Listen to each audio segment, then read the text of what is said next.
lihat model kita nih. Yang Allah lihat hati kita, gitu ya. Maka dalam Al-Quran Allah Subhanahu wa Ta'ala berfirman, ya ayyuhalladzina amanu ijtanibu katsiran minadh-dhann. Wahai orang-orang yang beriman, jangan jauhkan kepada Allah Ta'ala, jauhkan daripada prasangka-prasangka. Sesungguhnya itu prasangka-prasangka itu adalah dosa besar. Jadi kita nggak nyangka nih bahwa diri kita kayaknya dari pagi bangun tidur sholat rajin, baca Quran rajin, zikir rajin, sedekah rajin, tapi ada satu maksiat yang besar yang kita nggak sadar, yang ternyata dosa itu besar. Jadi maksiat itu besar, apa tuh? Buruk sangka.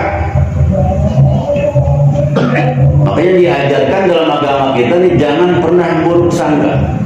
Maka Allah Rabbuna Maula Satar, Allah Subhanahu wa Ta'ala itu Tuhan yang maha menutup.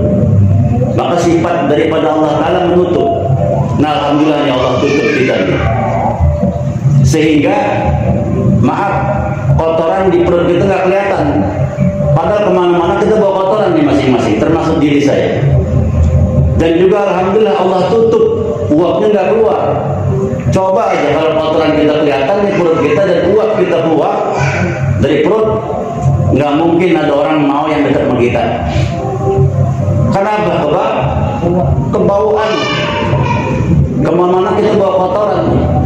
Makanya apa? Allah maha menutup. Jangan sekali-kali kita membuka aib orang. Maka Allah tutupkan aib kita, dan kita nggak boleh buka-buka aib orang. Jadi makna nutup itu ditutup mata kita. Kadang-kadang kita begitu melihat seseorang ada berbuat ini, berbuat itu, kita lihat, itu belum menutup namanya. Walaupun kita nggak ceritakan, kan ada timbul perasaan kita penasaran pengen melihat sesuatu. Begitu lihat sesuatu, habis itu kita diam, kita nggak ngomong. Itu salah sebenarnya. Kalau menutup tuh nggak melihat sama sekali, maka nanti di padang mahsyar orang yang suka melihat aib orang, nanti aibnya dibuka sama Allah Ta'ala di depan manusia, ribuan manusia. Maka dari itu mulai sekarang jangan pernah lihat aib kekurangan orang lagi. Kenapa Allah tutupkan kelemahan kita ini? Kemana-mana kita bawa kotoran. Maka lihat mata. Mata itu memandang turun ke hati. Dari mata kita langsung turun ke hati. Terus apa lagi yang turun ke hati? Dari kuping. Kita mendengar sesuatu langsung turun ke hati. Ternyata di hati ada punya cabang. Yang pertama, cabang pertama husnuzon. Cabang keduanya su'uzon. Ini hati kita ini punya cabang. Begitu kita melihat sesuatu masuk ke hati, begitu dengar sesuatu masuk ke hati, langsung hati kita bergerak. Kalau hati kita yang baik bergerak, alhamdulillah kita sangka baik.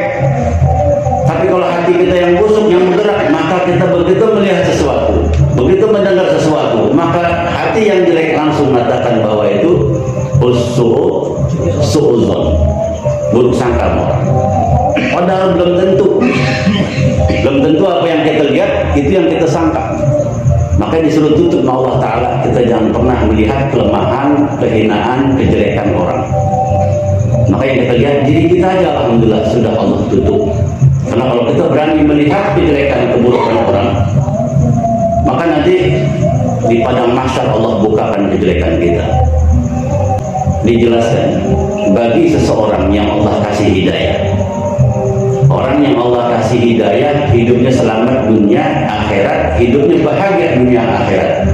Cirinya, orang tersebut hatinya selalu buruk sangka pada dirinya, baik sangka kepada orang lain.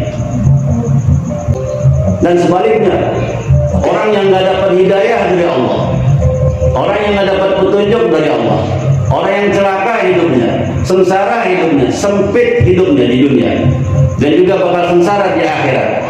Apa itu orang? Kebalikan dari yang tadi. Hatinya selalu baik sangka pada dirinya, tapi buruk sangka kepada orang lain. Dia menganggap dirinya aja bagus, dia menganggap dirinya aja keren, dia menganggap dirinya mulia. Padahal dia bisa baik itu lantaran Allah tutup keburukan dia. Dia bisa disebut namanya bagus lantaran Allah tutup jeleknya dia. Dia bisa diangkat mulia sama Allah lantaran Allah tutup hinanya dia. Coba Allah buka sedikit saja, nggak akan ada mau orang ngumpul dengan kita. Kalau Allah Allah buka jelek kita. Makanya mulai sekarang jangan pernah buka lagi aib orang, jelek-jelekin orang, apalagi begitu melihat orang langsung kita menilai.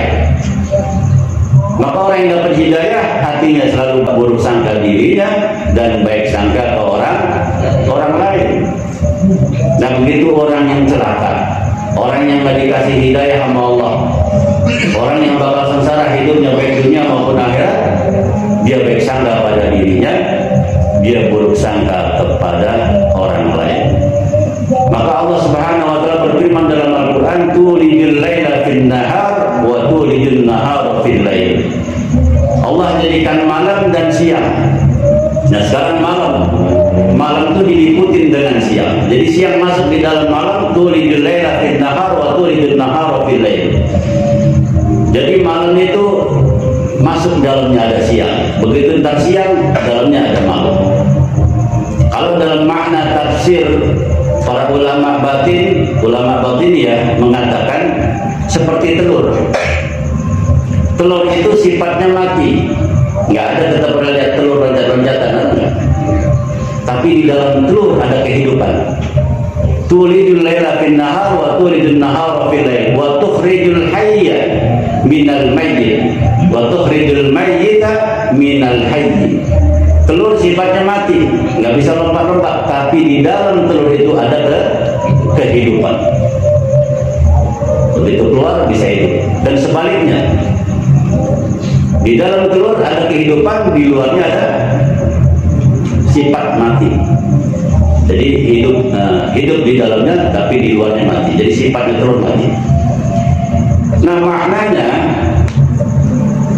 di dalam perbuatan maksiat, kita sepakat semua yang namanya maksiat itu tidak baik, perbuatan tidak baik, perbuatan buruk. Tapi di dalam maksiat, di dalamnya ada pintu taubatnya Allah Subhanahu wa ta'ala. Maka jangan pernah lihat orang maksiat, orang berbuat dosa langsung kita rendahkan dia. Nggak boleh kita caci maki, kita rendahkan dia. Karena boleh jadi begitu dia dapat hidayah lebih bagus dari kita. Maka tulijul laila fin nahar wa tulijul laila fin nahar wa tulijul nahara fil lail wa tukhrijul hayya minal mayyit wa tukhrijul mayyita minal hayy.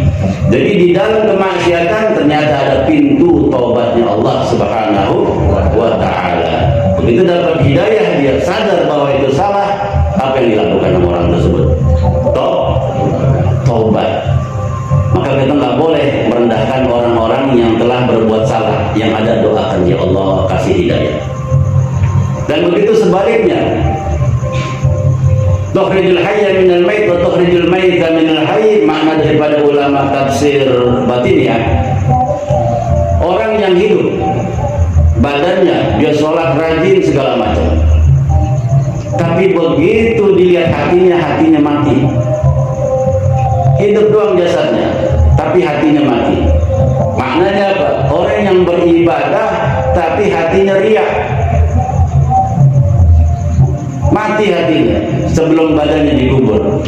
Maka orang ini gak akan diterima oleh Allah Subhanahu wa ta'ala dalam bentuk ibadahnya apapun. Maka kembali lagi, Allah nggak melihat bentuk model kita bagaimana nih. Yang Allah lihat adalah hati kita. Maka mulai sekarang benahkan hati kita, nggak usah perlu kita mengoreksi orang. Jadi kalau cari teman itu seperti cermin. Lihat begitu kita ngajak cermin, ya begitu model mukanya. Teman kayak cermin, istilahnya kalau kita sedih, pantulan daripada gambaran yang ada di cermin pun juga ikut sedih. Itu artinya kawan. Begitu kita lagi bahagia pun, pantulan dari cermin itu bahagia gitu, ekspresi bahagia. Itu yang keluar dari cermin apa? Bahagia juga nggak? Bahagia juga. Nah, jangan cari teman kayak duit. Dia mukanya dua, sebelah sini beda, sebelah sono nggak sama. Nah, sekarang kita introspeksi diri kita masing-masing, karena ternyata kunci daripada meninggal husnul khotimah diantaranya husnuzon. Kita doa, ya Allah biha, ya Allah biha, ya Allah bi husnil khotimah, tapi hatinya jahat sama tetangga. Ya Allah biha, ya Allah biha, ya Allah bi husnil khatimah. Sama teman dengki, Keti. Teman dapat nikmat, ngiri dia. Ya Allah biha, ya Allah biha, ya Allah bi husnil khatimah. Teman tetangga sakit, alhamdulillah. Ya Allah. Man kana yu'minu billahi wal yawmil akhir falyukrim jarahu. Siapa yang beriman kepada Allah dan yaumil akhir, maka muliakan, hormati tetangga. Kalau memang kita pakainya agama kita, hati kita selalu baik sama orang. Karena nanti dosa itu yang paling berat berbuat salah sama orang lain. Seumpama kita nih di rumah, ya alhamdulillah dosa kita sama istri kita, dosa kita sama anak kita. Jangan ini mah sama istri jujur banget ngomongnya. Udah lagi marah, kesel sama bini, ngomongnya jujur. Lah bini modelnya hitam garam semak begitu. Orang-orang manggil kan dihibur, wahai yang cantik, wahai yang manis. Dia mau manggil bini bukan, hei Hajar Aswad, mentang-mentang dia hitam. Jadi pakai bahasa yang cakep, yang manis. Nah ntar pulangnya minta maaf istri. Nah begitu sebaliknya. Kalau dosa dalam rumah tangga masih penting. Ini dosa yang paling repot kita mau tetangga. Dosa yang paling repot kita sama kawan. Karena nggak akan dimaaf, diampun oleh Allah Ta'ala kalau sebelum kita minta redha sama orang tersebut. Kan pernah nih banyak di antara kita nih, ya berbuat salah sama teman, berbuat salah sama kawan, tanpa kita sadari dia udah pulang ke rahmatullah. Maka kita minta ampun pada Allah, ya Allah ampunkan saya ya Allah. Dan juga kirimkan doa buat kawan kita yang sudah pulang ke rahmatullah. Nah kalau masih ada kita bisa minta maaf, maafin saya. Kalau dia nggak maafin, nanti urusan dia sama Allah Subhanahu wa Ta'ala. Nah maka itu mulai sekarang kita benahin diri kita aja. Nggak perlu kita lihat orang. Orang mau model bagaimana, kayak apa yang dikerjain sama tuh orang, apa yang dibuat sama tuh orang, biarin aja. Urusan dia sama Allah, urusan kita juga sama Allah. Nggak baik-baik ke tetangga nih. Maka yu'minu billahi wal yawmil akhir. Siapa yang beriman kepada Allah dan yaumil akhir, falyukrim jarahu, maka hormati, muliakan tetanggamu. Ini kadang-kadang kita nih cara menghormati tetangga salah. Coba kalau kita masing-masing punya makan rendah, kita nyuruh istri kita, mah bagi tetangga kita yang depan dikasih, yang samping kanan bagi mah kasih, yang di belakang dikasih mah kasih, yang di kiri jangan, biar pelit sama kita, biar kita balas. Ini salah. Berbuat baik sama siapa aja, baik tetangga itu sama kita kurang baik atau tetangga itu sama kita jahat, harus kita balas dengan perbuatan baik. Lihat Rasulullah dicaci maki tapi tetap masih disuapin tuh orang Yahudi. Setiap hari Rasulullah dicaci maki tapi Rasulullah masih nyuapinnya terus, disuapin tanpa ada kesal. Akhirnya apa? Dapat hidayah tuh orang Yahudi, masuk Islam. Jangan kalau ada tetangga kesal sama kita juga ikutan kesal. Ada tetangga galak jahat sama kita ikutan galak. Berarti kita jadi nomor dua yang berbuat gak baik. Yang harus ada kita contohkan nih perbuatan baik seperti ini, walaupun dia gak baik sama kita. Supaya apa? Mudah-mudahan Allah kasih hidayah, karena dia juga agamanya Islam, dia juga agama Rasulullah. Doakan yang ada, contohkan hal-hal baik. Maka Allah yang dilihat itu hati kita. Maka mulai sekarang benahin hati kita. Udah dibenahin hatinya, dandannya cakep, wajahnya keren, enak dilihatnya. Nah dibenahin dah, dibenahin, insya Allah. Kalau kita bisa benahin hati kita, itu kunci kita untuk meninggal nanti husnul khotimah. Karena meninggal harus bawa iman, walaupun sedikit bawa.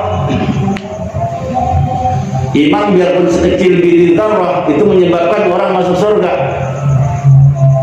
Ini kalau meninggal tanpa membawa iman, naudzubillah min dzalik. Nah kita alhamdulillah bisa kumpul di majlis, mudah-mudahan dapat hidayah. Amin. Allah kasih petunjuk terus ke kita. Amin. Biar kita bisa merubah diri kita masing-masing, dan juga apa yang tanggung jawab kita di rumah tangga kita, istri kita, anak kita selamatin itu dari api neraka. Amin ya rabbal.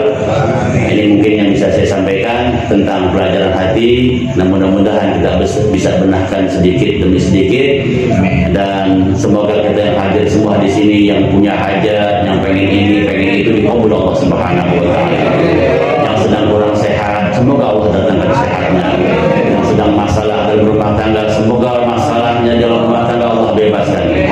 Yang pengen dapat jodoh, semoga Allah datangkan jodohnya yang soleh.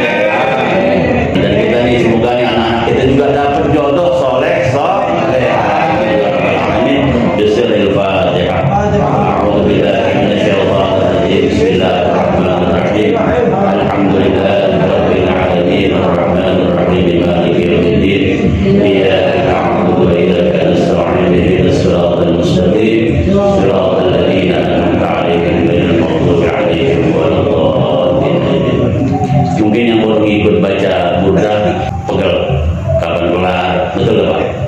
Nah, mudah-mudahan jadi obat. Karena burda itu insya Allah cocok buat orang-orang yang memang lagi sakit. Nah, semoga sakit kita ini semua, termasuk sakit yang ada dalam hati kita ini, Allah bersihkan semuanya. Ayo kita baca doa. Bismillahirrahmanirrahim. Alhamdulillahirabbil alamin. Allahumma shalli ala Muhammad wa ala ali Muhammad wa sallim